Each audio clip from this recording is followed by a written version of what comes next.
Hi, I'm Joel Morrison. This is the evolution of the Stratotone.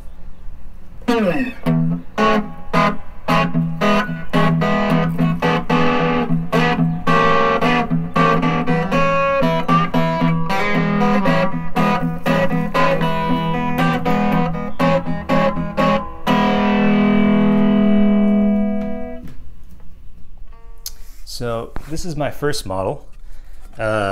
Made it about 7 or 8 years ago, and it really stemmed from kind of a weird idea as an art project of coming up with a concept of could I build a guitar that maybe a farmer would build in the 30s or 40s if he sort of got the Sears catalog and just saw a picture of a guitar, an electric guitar, and sort of got the idea to sort of rip down the barn door and build a guitar out of it. And so what I did is I went to a flooring place and bought a 100-year-old barn door from Missouri and chopped it up and made 2 guitars. This would be one of them in white, and the other one being a copper one that I sold to a very famous Stratotone player. It was very cool.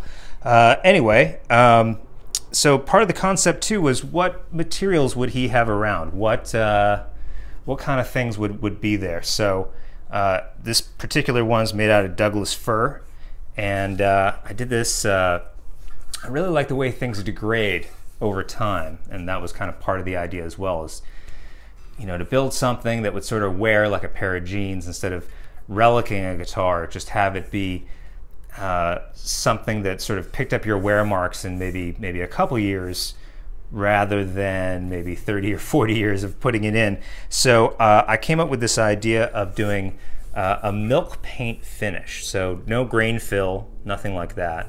Just this milk paint and then nitroing over the top of it. And I'm pretty happy with the way that it came out. It did this really cool kind of cracking thing. And it wears and feels really nice. It's really unique looking. And all the other parts on the guitar are reclaimed, just like the wood in it. So the plastic bits were from a bucket. The side dots were pencil leads. Old vintage pickups. This pickguard was from the sort of a piece of plastic that was a box top or a lid, and bought all the parts on eBay.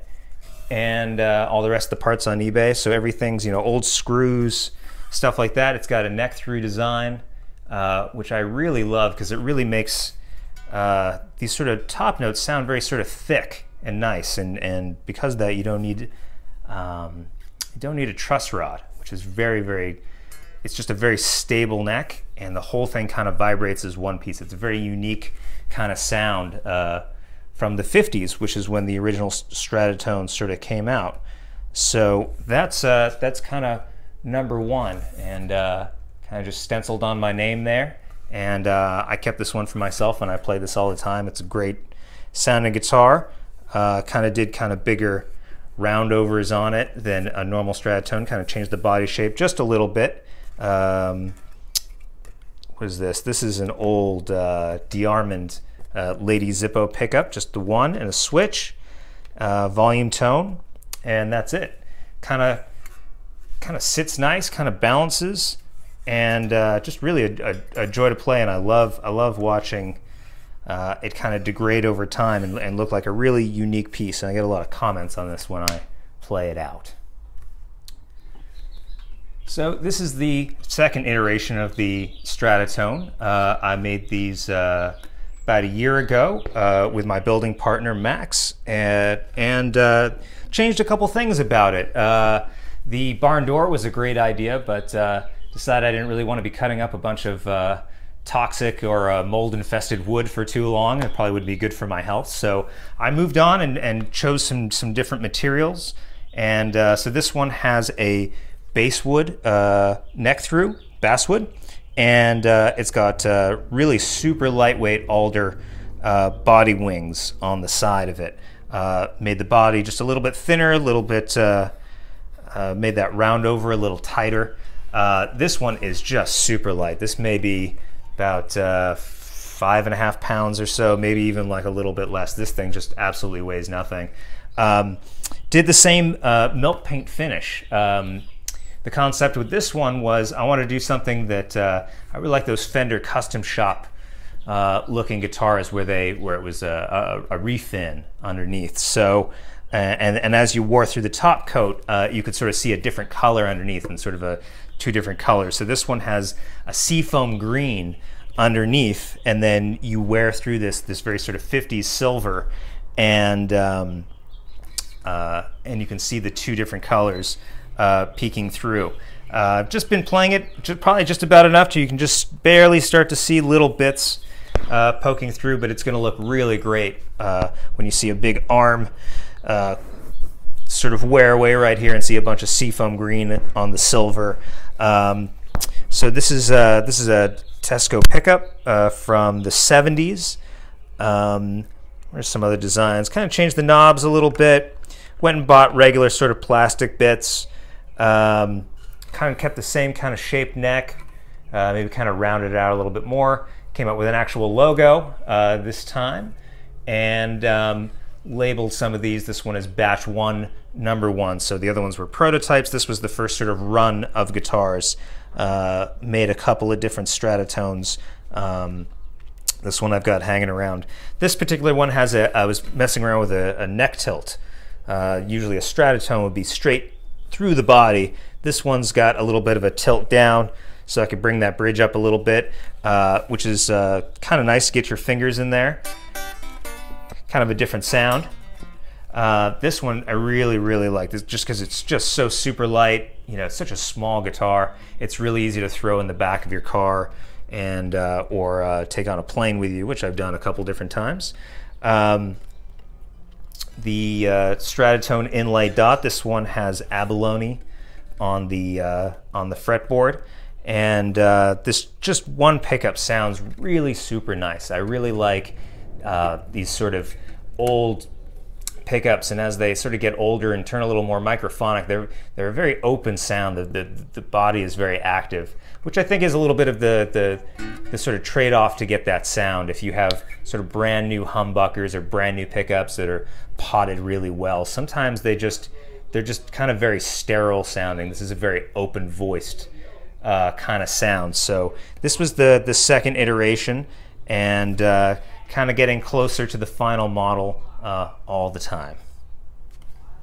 So this guitar is part of the same run. I wanted to try maybe a Les Paul Jr. style and then kind of fuse it with the Stratotone way of building things and really find out what concepts really make a Stratotone sound like a Stratotone, and what kind of really make it just sound like different things. So this is the same wood.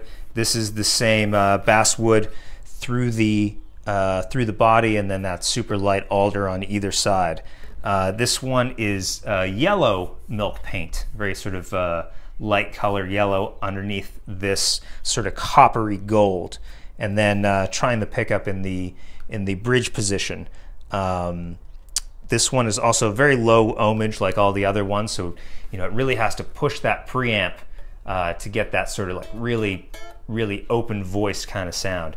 Really happy with the way this one came out. Made the body a little thinner. This one's also very super light. Put chicken head knobs on it. Put my little own design of a pick guard. Same scheme on the neck as far as the dots are concerned. Made this neck just a little bit smaller. A Stratotone neck is very big, and while I may like that all the time, I wanted to have a different model for somebody who wanted just a little rounder. Still big enough to where you don't have to have a truss rod run all the way through it. So once again, everything kind of vibrates as one thing. There's no truss rod inhibiting it from vibrating and really just sounding big and open.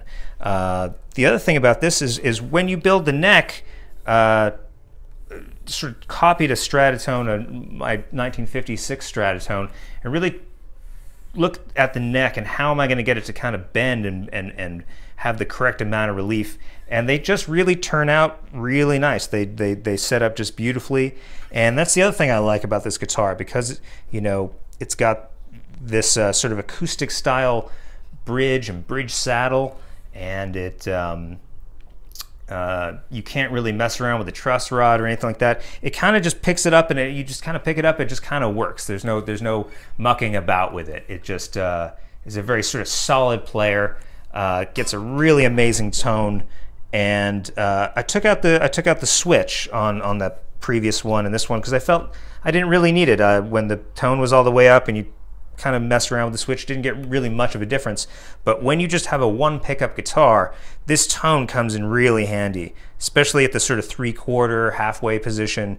You can get a lot of great tone, especially if you just kind of take the volume just barely off, maybe to 8 instead of 10. It cleans up considerably. Plus I really like this bridge saddle situation with the strings kind of pushing down. It gives a little bit of a different feel than maybe a Strat or a Tele with a fixed bridge kind of situation, and it has this really nice soft place to put your hand for some palm muting and such like that. So this is kind of iteration number 2, number 3, something like that. Les Paul Jr. This one probably weighs about 6 pounds or something like that. It's a little bit bigger than the other, a little more wood in it, but still very, very light and really fun to play. And this is just one of my favorites that has come along. So this is my most current iteration of the Stratotone. These are the ones that I actually have up for sale at the moment.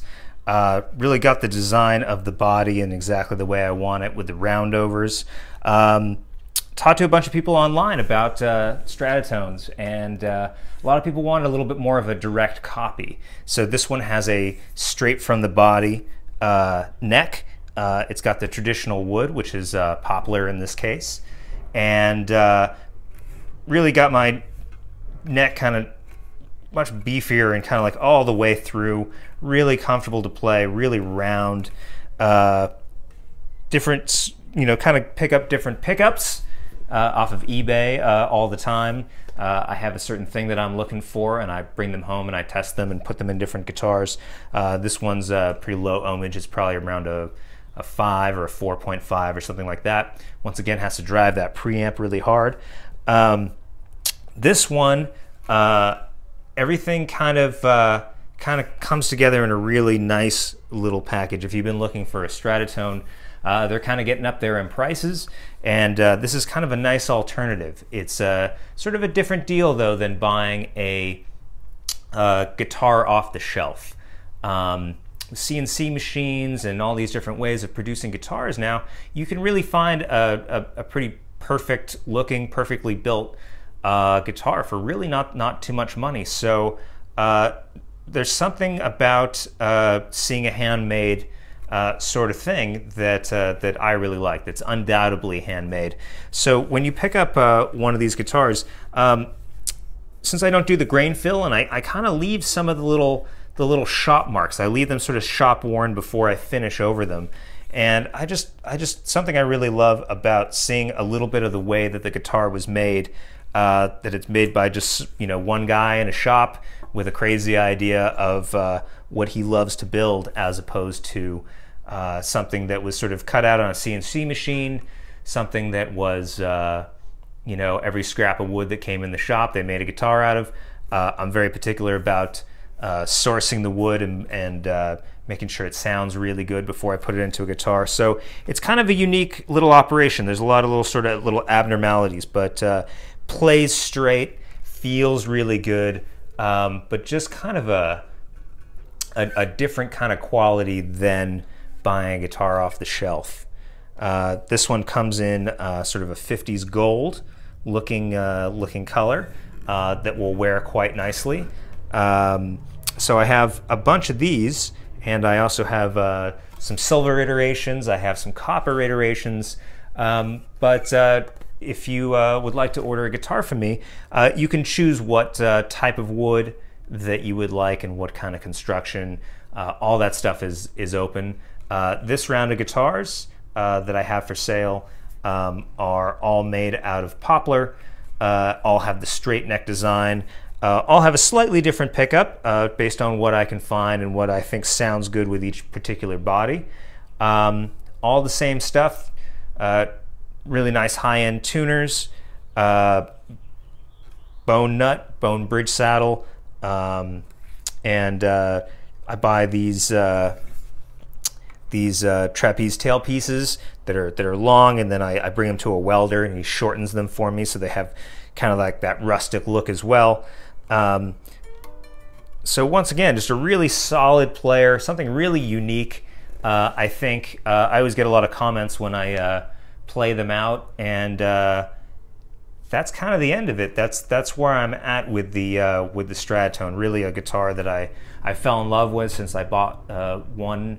I have a 1956 Stratotone from that I've had for maybe 10 years or so, and I love the one pickup design. It's just so simple. There's nothing like pickup volume, through a cap tone out to the amp. There's nothing sort of more true than that. Nothing to kind of get in the way. And the big neck is something that some people have to get used to a little bit, but I think if you have a really skinny neck, it actually kind of hurts your hand a little bit. It may seem like it's easier to play for a while, but when you have a big neck, you sort of hold it a little bit differently. You sort of palm it a little bit more, and once you get used to it, it's a lot more ergonomic and you feel a lot more solid. It doesn't feel like you're going to break the guitar, and it feels like sort of half a baseball bat. Yeah, you just sort of play guitar a little bit differently. You kind of palm it and grab it just in kind of a different way, but really, really fun to play. Really light, small guitar, and that's about it. If you'd like to know more about this, find me on Instagram, is Morrison Guitars. Thanks so much.